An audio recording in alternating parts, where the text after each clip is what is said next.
What is up, guys? Hey, Jerry Green here. I'd like to share with you a cool little strategy that most people have never heard of, and it goes back this is probably 20 years ago when I first heard about this strategy, but still is very usable today. Okay, so you ever have a deal that you're working on and you're talking to a seller and you're in a position where you and the seller are close on things, and you guys are in maybe a range of things, and you're getting close in the numbers, but you're not quite there if you're buying it all cash, and they're not quite there on things, and you build rapport, you've got everything else in place. Well, sometimes maybe offering them another path will make the difference, and this is the power of tying in what I call like deal structuring with your sales process. So let's just say a quick example that we might have here,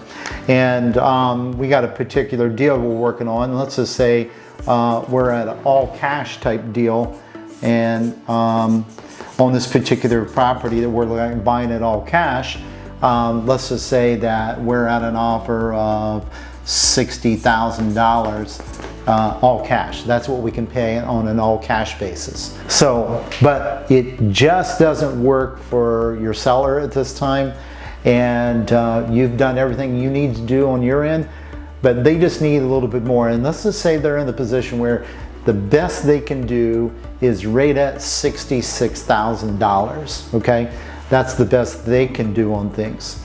And what you're in the position of is you have to start thinking of ways outside of just doing cash all the time, how you could turn around and potentially solve somebody's problem. So something that we've done in the past, and I've shared this with other students I work with, is something called basically split funding the deal. Okay, so it's split funding the deal. And the way this works, guys, is pretty simple on things. Is basically I might be able to turn around and give them, to say, $66,000 for that property. And what I'll do is I'll turn around and do this by giving them a big chunk of cash now and the balance in a short period of time. And so I might turn around and say $66,000, and I might turn around and give them $15,000 cash right now in their hand, okay? And then I will turn around and give them the balance of the cash.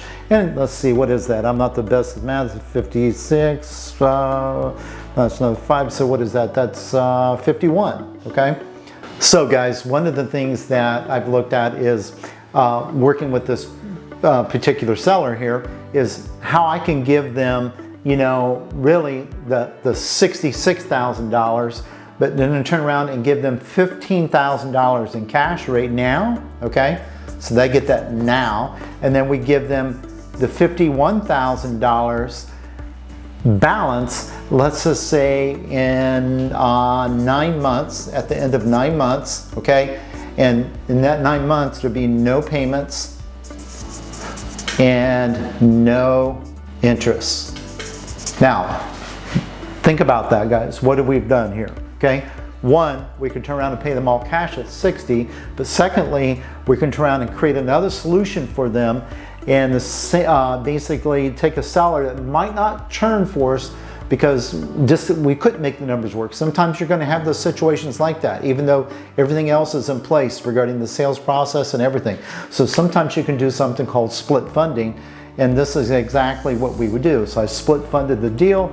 We turn around, gave them what they needed out of the property. It still worked within our numbers, but not on all cash basis. Instead, we gave them $15,000 now, and the balance of $51,000 at the end of 9 months, no payments, no interest. And the cool thing about it, guys, this does work, and it allows you to, one, you can turn around and fix the property up on things, resell it, less cash outlay, and also on top of that, you can wholesale it because other investors will still be interested in that type of deal too, because they don't have to come up with all the cash, and they're willing to pay you more money because of that. So hope this tip helps, but think outside the box a little bit, guys. We'll talk to you later.